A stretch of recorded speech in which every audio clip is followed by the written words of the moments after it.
I feel a little bit like this might be story time with Joe Chambers, but you keep saying for me to keep doing them, so I begin with this quote. This one is entitled Bears and Bread, and this is the quote. Some folks drive the bears out of the wilderness. Some to see a bear would pay a fee. Me, I just bear up to my bewildered best. And some folks even see the bear in me. Lyle Lovett. A few summers ago, I took my son Caleb backpacking here in the mountains of Colorado. At that time, he was 16 years old and not altogether sure that he wanted to spend that much time alone with his dad.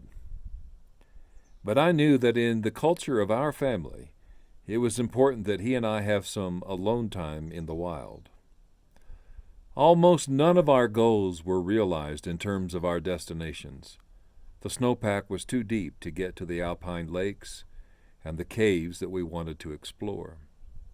So we were stuck in camp, lakes frozen over, and caves filled with snow.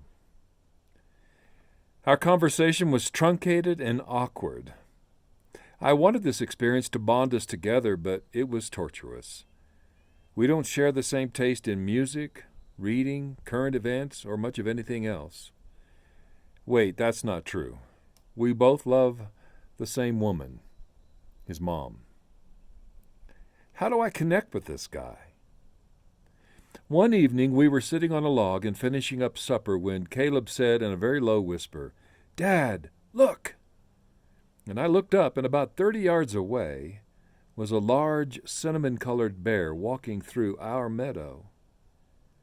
The bear looked over at us and just kept walking. I grabbed my video camera, but by the time I got it turned on and pointed in the bear's direction, it had disappeared into the wooded edge of the meadow. I think I got 5 seconds of him on that camera, but it was quite an adrenaline rush. Both Caleb and I were very pumped and quivering with excitement. But then I noticed something. Before the bear came into our world, Caleb was at the far end of the log, whittling on a stick while his supper cooled. After the bear walked by, he had moved some 8 feet towards me, sitting on the same log.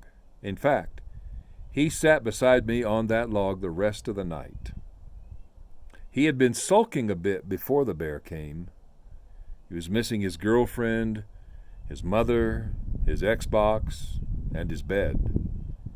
But after the bear came through the camp, he wasn't sulking anymore. He was fully present. He was right there in the wilderness. In the tent that night, we both laughed and giggled at every snap of twig that sounded out in the darkness. Once, just when we were drifting off to sleep, I rumbled a really low growl and grabbed his leg. He screamed and hollered, and we both split the night with laughter.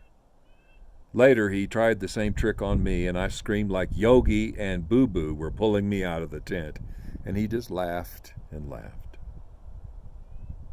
As I reflected on that, I wondered if it's possible that sometimes the Heavenly Father allows dangers into our world to do a couple of things.